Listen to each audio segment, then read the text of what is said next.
Tout a commencé dans les plaines de Canaan, entouré de mes frères. On jouait parfois, mais la jalousie les suivait comme une ombre. J'étais le fils de sa vieillesse, le fils aimé. Et cela suffisait pour qu'il me déteste. Aujourd'hui, je règne sur les greniers de la plus grande nation du monde. Rien ne se fait sans ma volonté. Les rois m'appellent conseiller. Les foules s'inclinent. Et pourtant, rien de tout cela n'a commencé par la grandeur. Tout a commencé dans un trou, creusé au milieu des collines de Dothan. J'étais là, seul, trébuchant sur la boue sèche. J'appelais. Je criais leurs noms. Reuben, Judah, Siméon, Iscar. Mais rien. Non, attendez, il faut que je remonte plus loin encore pour vous expliquer. Vous voyez, il y a des jours où l'on se sent invincible. Comme quand on porte une tunique faite de 1000 couleurs. Celle-là, mon père me l'a offerte. Pas à Ruben, ni à Siméon, ni à Gad ou Issachar, non, à moi. Moi, Joseph, fils de Jacob, petit-fils d'Isaac, arrière-petit-fils d'Abraham, le père des croyants, parce que j'étais le fils de sa vieillesse, le fils de Rachel, sa bien-aimée, et parce que il m'aimait, d'un amour éclatant, peut-être trop visible. Et j'avoue, j'en étais fier, peut-être trop. Quand je passais entre mes frères, la tunique chatoyait au soleil, et eux baissaient les yeux. Mais j'étais jeune, et bête aussi. J'avais des rêves. Pas simplement de beaux rêves pour m'endormir le soir, non. Des songes étranges, puissants, comme des messages venus d'en haut. Je les racontais avec mes yeux brillants et le sourire d'un enfant. Voici, nous étions alliés des gerbes au milieu des champs. Et voici ma gerbe se leva et se tint debout. Et vos gerbes l'entourèrent et se prosternèrent devant la mienne. Genèse 37, 7. Et encore. Le soleil, la lune et 11 étoiles se prosternèrent devant moi. Genèse 37, 9. Je savais que c'était maladroit. Dire à ses frères aînés et même à son père qu'il se prosternerait devant vous. Non, dites-moi franchement, qui fait ça? Mais c'était vrai. Je ne pouvais pas le nier. C'était plus fort que moi. Et puis un jour, mon père m'envoya les rejoindre à Sichem. Il voulait de leurs nouvelles. Je suis allé là-bas, avec mon cœur léger, le sourire aux lèvres. Mais ce n'était pas un chant d'amour que je trouvais. C'était un piège. Ils m'ont vu venir de loin. Je l'ai senti. L'atmosphère pesait. Je croyais qu'ils me taquinaient, mais ce n'était pas des jeux. Ils m'ont arraché ma tunique. Jeté au sol comme un linge sale, ma fierté lacérée. Mes bras retenus, je me débattais. J'appelais Ruben, Judas, même Siméon et Lévi, mais leur regard était froid, figé. Et puis le coup, brutal. Et ensuite, la chute, un choc sourd contre la pierre. Et les ténèbres. Le fond du puits n'est pas seulement un lieu, c'est un sentiment, un gouffre de silence où l'écho seul te répond. J'ai crié, encore et encore, mais mon cri rebondissait sur les pierres, comme si même Dieu se taisait. Je ne savais pas encore que dans le silence, l'Éternel prépare déjà les plans les plus grands, mais là, je ne voyais qu'un trou, des parois rocailleuses, et plus rien au-dessus. Quelles étaient mes fautes? Sincèrement, avoir été aimé, avoir rêvé, avoir cru que ma voix, même fébrile, pouvait porter quelque chose de vrai, avoir parlé trop souvent, et écouté trop peu. Mais méritais-je cela? Être abandonné par mes propres frères, le sang de mon sang, me traitant comme un objet gênant. Je leur ai tout donné, mon affection, mes rêves. Mais on ne donne pas à celui qui ne veut pas recevoir. Je ne comprenais pas la haine à cet âge-là. Je n'étais qu'un gamin. Et soudain, du mouvement, des bruits. Ils m'ont envoyé une corde, puis tiré du puits. Je croyais être sauvé. Judas, c'est toi? Vous m'avez entendu? J'étais couvert de poussière. Mais je souriais déjà. J'allais retrouver mon père. Lui dire ce qu'il m'avait fait. Et lui, il me serrerait fort. Et tout rentrerait dans l'ordre. Quelle naïveté! Je me suis retrouvé ligoté, traîné à des hommes aux turbans rouges et aux regards étrangers. Des marchands. Genèse 37, 25. Les fils d'Ismaël, fils de l'oncle Ismaël, demi-frère d'Isaac, fils d'Abraham. Mon père m'avait conté leurs histoires. J'avais tant rêvé qu'un jour, les deux branches de notre famille se retrouveraient. Alors j'ai crié. Je suis fils d'Isaac, arrière-petit-fils d'Abraham comme vous. Ils m'ont regardé et ont compté quelques pièces, puis ont tourné la tête. Ma lignée n'était bon qu'à remplir une bourse. Ce que je ne savais pas encore, c'est que ce chemin d'esclave était la toute première marche vers un palais. Et me voilà, de fils chéri, à esclave dans un pays que je ne connaissais pas, l'Égypte. Ce nom faisait frémir dans ma langue maternelle. On disait que là-bas, Les hommes se prosternaient devant les statues, que les temples étaient plus hauts que les arbres d'Israël, que les cœurs y étaient durs, comme la pierre. Et moi, Joseph, fils aimé de Jacob, j'étais là, esclave. Tout y était différent. Les langues, les vêtements, les coutumes, les dieux peints sur les murs me dévisageaient avec leurs yeux rigides. Mais je gardais mon cœur tourné vers mon Dieu, le Dieu de mes pères. Même si tout autour de moi semblait oublier de lui, je savais, il était avec moi. Potiphar, officier du Pharaon, capitaine de la garde. C'était lui mon maître. Je craignais l'épuisement des champs. Mais étrangement, il m'assigna à sa maison. Mon père me disait souvent que mes mains étaient trop délicates pour bâtir un enclos ou labourer un champ. Il avait raison. Mon corps n'était pas fait pour les labours. J'avais grandi entouré de soins, d'histoires au coin du feu, de douceur. Pas de corvée. Mais dans chaque tâche, j'entendais comme une voix silencieuse qui me disait « Fais-le comme pour moi ». Alors je servais, sans me plaindre, sans relâche. Et très vite, j'ai vu que tout ce que j'entreprenais réussissait. Mon Dieu, voici, je me rappelle que la cuisine, c'était un désordre constant. Un jour, je réorganisais les jarres, attribuais des emplacements fixes, formais les cuisiniers. En une semaine, les repas étaient meilleurs, plus rapides. Et surtout, aucun gâchis. Quelques mois plus tard, une infection se déclara dans les quartiers des servantes. Je remarquai que l'eau de lavage du linge stagnait dans des bassines souillées. J'ordonnais que chaque tissu soit lavé avec du savon dans de l'eau fraîche, puis suspendu au soleil. L'épidémie fut stoppée en 2 jours. Potiphar en parlait partout comme d'un miracle. Sa maison avait été épargnée. Et les comptes. Ah, les comptes. Il perdait de l'argent et pas qu'un peu. Un commerçant le volait sur le grain livré. Je vérifiais les poids et balances, puis dénonçais la supercherie. Ce jour-là, Potiphar me dit « Tu es Youfa ». C'est ainsi qu'il prononçait mon nom. Tu es plus fidèle que mes propres scribes. En peu de temps, Potiphar n'avait plus besoin de lever le petit doigt. Il me donna le contrôle de toute sa maison. Sa seule préoccupation était désormais le pain qu'il mangeait. Genèse 39, 3, 6. Un esclave. Élevé au rang d'intendant, c'était le doigt de Dieu. Mais même lorsque tout semble aller bien, l'épreuve guette. La femme de mon maître, elle était belle, oui, mais ses paroles étaient du poison. Elle me voulait, jour après jour. Elle disait « Viens, couche avec moi. » Personne ne saura. Genèse 39, 9. Chez moi, cela ne se faisait pas. Je n'étais peut-être plus dans le pays de mes pères. Mais j'avais emporté avec moi leurs valeurs. Je refusais, encore et encore, jusqu'au jour où elle perdit patience. Et mon manteau? Oui, encore lui. Le premier m'avait été arraché dans un champ, taché de boue. Celui-là, elle le brandit comme preuve contre moi. Il a tenté de me forcer, criait-elle dans tout le palais. Et personne ne demanda ma version. En 1 minute, 10 années d'intégrité ont été balayées. J'avais tout donné, pour l'honneur et pour Dieu. Et me voilà traîné comme un criminel. Jeté en prison, une fosse dans la pierre, froide, muette. Et je me demandais pourquoi les chemins de Dieu sont si tortueux. Parce qu'au fond de moi, je savais. Même en prison, l'Éternel était avec moi. Genèse 39, 21. J'avais déjà connu le fond d'un puits. Et voilà que la terre m'avalait de nouveau. Mais ce n'était pas la fin. Non. Ce n'était que le début d'un autre miracle. Je croyais avoir déjà touché le fond. Dans ce puits que mes frères m'avaient jeté, mais ici, le silence est plus lourd, l'odeur plus forte et le cœur plus seul. Pourquoi, Seigneur? Je t'ai toujours suivi. Pourquoi les justes tombent? Là où mes chaînes me tiraient vers la terre, ton esprit, ô Dieu, me relevait. Alors, j'ai décidé d'agir, de ne pas me plaindre, mais de servir. Je ne pouvais pas fuir ce lieu, mais j'ai choisi d'être une lumière. Là où il n'y avait que des ombres, je parlais, j'écoutais. Je riais même parfois, et un jour, le chef de la prison est venu me voir. Il voulait que je l'assiste. Il me nomma responsable de tous les détenus. Genèse 39, 21, 22. Il m'a confié les prisonniers, moi, un esclave hébreu. Et là encore, tout ce que je faisais prospérait. Dieu était avec moi. Puis, un jour, 2 grandes figures du palais sont arrivées. Les chansons, celui qui servait le vin au pharaon, le panetier, maître du pain sur la table royale.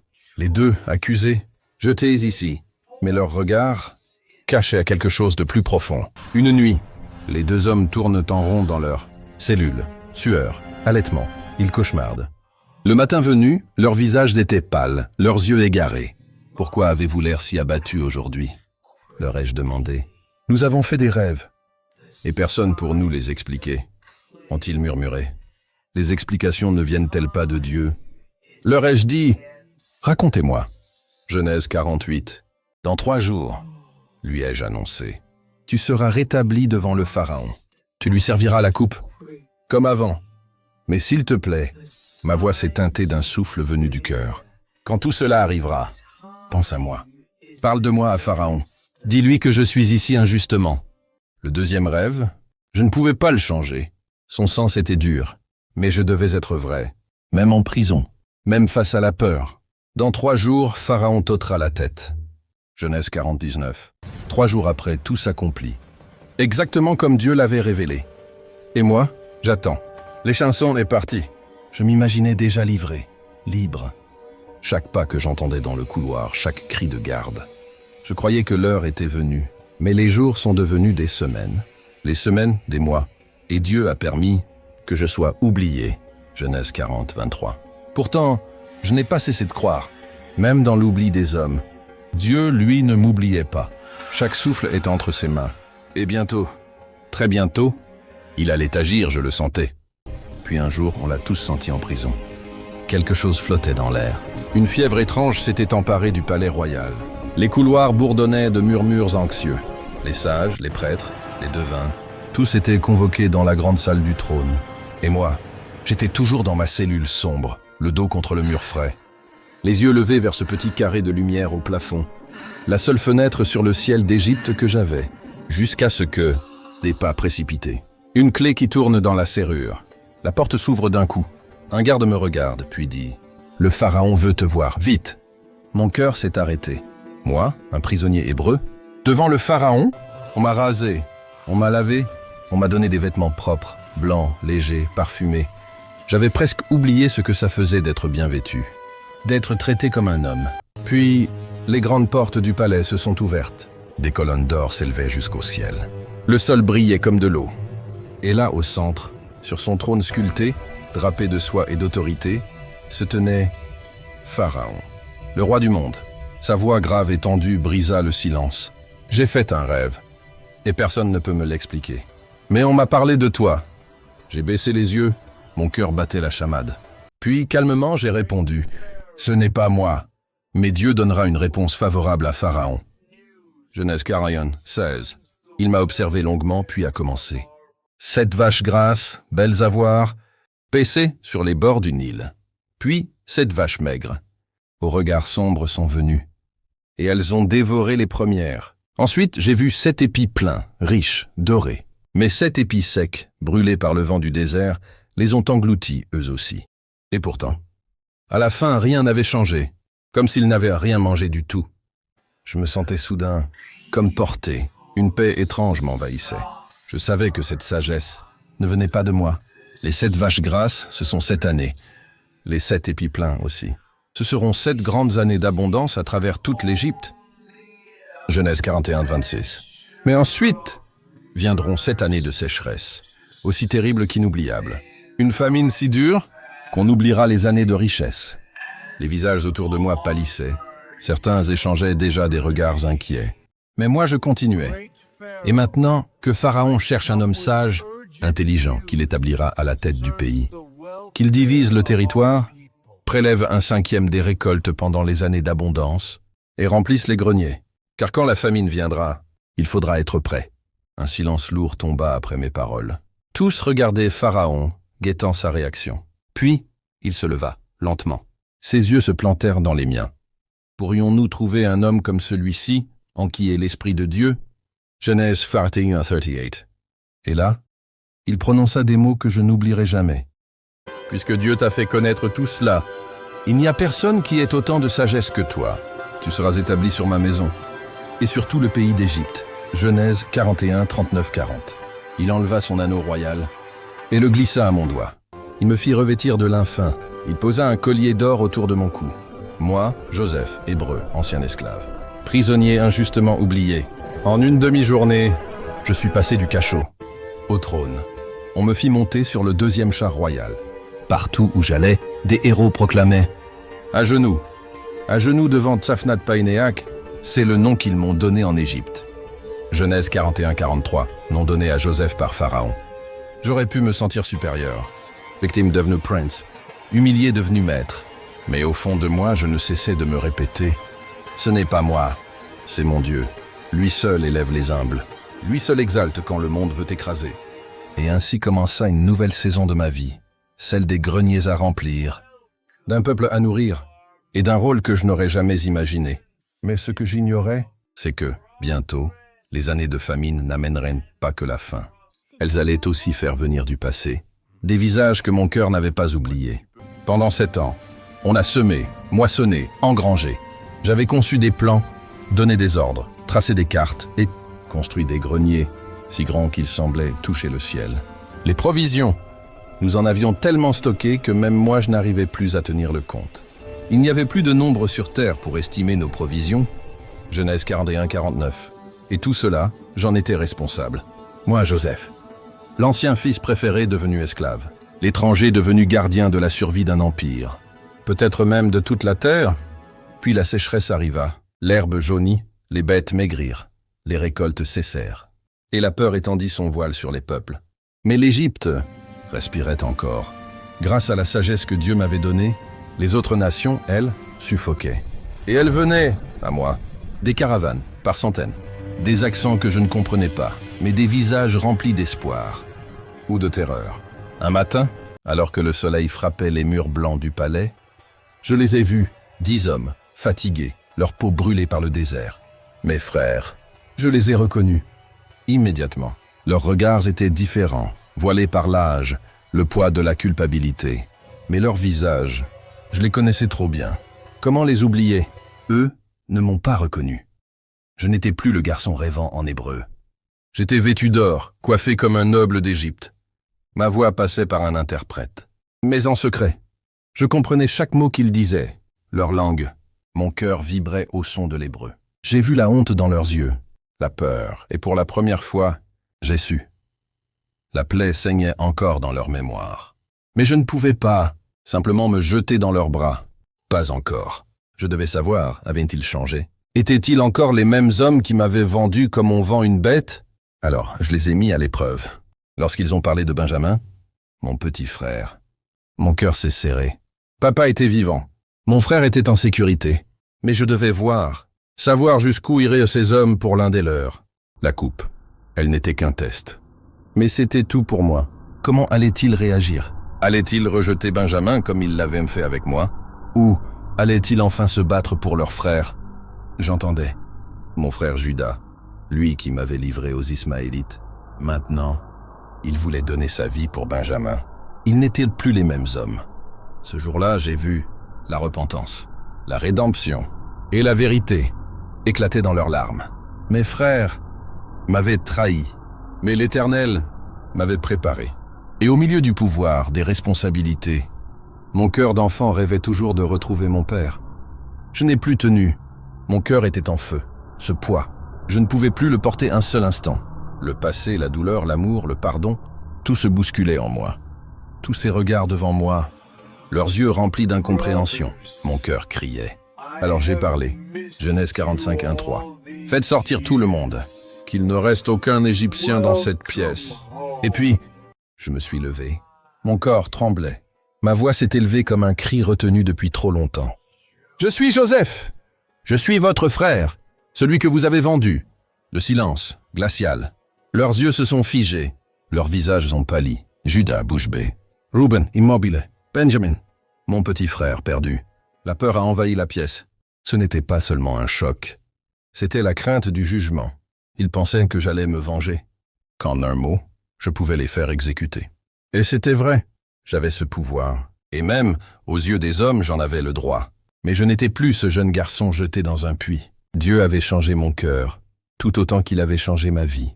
Alors j'ai fait un pas, mes yeux remplis de larmes, ma voix adoucie. Maintenant, ne vous tourmentez pas. Ne soyez pas affligés de m'avoir vendu pour être conduit ici. Car ce n'est pas vous qui m'avez envoyé ici, mais Dieu. Il m'a envoyé avant vous, pour préserver la vie. Pour vous sauver, pour sauver des peuples entiers de la famine. C'est lui qui m'a établi comme père de Pharaon, maître de toute sa maison, gouverneur de tout le pays d'Égypte. Genèse 45:8. Alors, je me suis approché. J'ai ouvert mes bras et je les ai pris un par un dans mes bras. Je les ai serrés fort. Bien plus fort que la haine, que la trahison, bien plus fort que tout ce qu'il m'avait infligé. Je pleurais. Pas des larmes de colère. Non, des larmes de guérison. Des larmes de retrouvailles. Mon premier mot, après ces étreintes, fut pour mon père, et j'ai dit à mes frères, « Hâtez-vous, remontez vers mon père. Dites-lui, ton fils Joseph est vivant. Il est seigneur de toute l'Égypte. Viens vers moi, ne tarde pas. » Genèse 45:9. Mon père, mon cher père, il ne devait pas mourir le cœur en morceaux. Il devait voir ce que Dieu, dans sa fidélité, avait accompli. Nous avons préparé char, provisions, dons pour le ramener. Lui et toute notre maison. Je voulais le prendre dans mes bras, lui dire que le cauchemar était fini. Quand je l'ai revu, quand ses yeux ont croisé les miens, c'est comme si je redevenais enfant. Il n'y avait plus de trône, plus de palais, plus d'Égypte. J'étais juste un fils. J'avais été rejeté, vendu, oublié. Mais Dieu, lui, ne m'avait jamais abandonné. Et maintenant, une nouvelle page allait s'écrire. Je ne suis pas devenu celui que je suis, malgré mes douleurs. Je le suis devenu à cause d'elle. C'est elles qui m'ont formé. Mon père, Jacob, il s'est éteint doucement dans mes bras. Ses yeux fatigués, à moitié voilés, s'étaient posés longuement sur chacun de ses fils, une dernière fois. Puis sur moi. Il nous a tous bénis, un à un, avec des paroles mystérieuses et puissantes, des bénédictions pour les générations à venir. Genèse 49:28.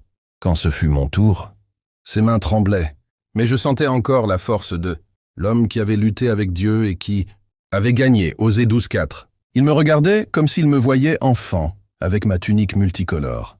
Il a souri, puis il a murmuré « Joseph, tu es un rejeton fertile. Les bras de tes mains sont fortifiés, par les mains du puissant de Jacob. » Genèse 49:24. Et puis, il ferma les yeux, et la paix le recouvrit. Mon père était rentré auprès de ses pères. Abraham, Isaac, le Dieu vivant. Une fois les jours de deuil passés, mes frères vinrent à moi, avec la peur dans leurs yeux. Ils craignaient que tout change maintenant que notre père était parti. Qu'en vérité, je ne les avais jamais vraiment pardonnés, que j'attendais juste ce moment. Genèse 50:15. Alors, ils sont tombés à mes pieds. Ils ont dit qu'ils devenaient mes serviteurs. Je les regardais, mes frères, ceux par qui tout a commencé, ceux par qui je suis tombé, mais en tombant, j'ai grandi. J'ai souffert, oui, mais j'ai découvert que Dieu était là, dans le silence du puits, dans les chaînes, dans la prison, dans l'attente. Et aujourd'hui, c'est pour cela que je peux leur répondre ainsi. Soyez sans crainte. Suis-je à la place de Dieu? Genèse 50:19. Vous aviez voulu me faire du mal. Mais Dieu l'a transformé en bien. Genèse 50:20. Non, je ne garde ni rancœur ni amertume. C'est terminé. Peut-on combattre sans fin contre le passé? Alors que Dieu s'en est déjà servi pour écrire une plus grande histoire, alors je leur dis, je vous nourrirai, vous et vos enfants. Et je le fis. Je leur parlais avec tendresse. Je veillais sur eux, comme un grand frère le fait, comme un fils d'Israël, comme un fils de Dieu. Le pardon, je l'ai trouvé dans mes douleurs, pas après. Pas malgré, mais dedans. Toute ma vie m'a appris une chose. Dieu ne préserve pas toujours du puits, du feu ou de la perte, mais il peut faire jaillir des rivières dans le désert. Il transforme les larmes en bénédictions. Il ne gaspille jamais la douleur de ses enfants. S'il permet quelque chose, c'est qu'il prévoit quelque chose de plus grand encore. Moi, Joseph, moi que mes frères ont trahi, moi que l'Égypte a mis en chaîne, me voici aujourd'hui libre, non seulement libre d'agir, mais libre de pardonner. Et cela, c'est la vraie liberté, celle qu'aucune prison ne peut ôter. Le mal n'a pas gagné, il a juste pavé le chemin que Dieu avait déjà tracé. Et moi, je marche désormais dans ses pas, en paix.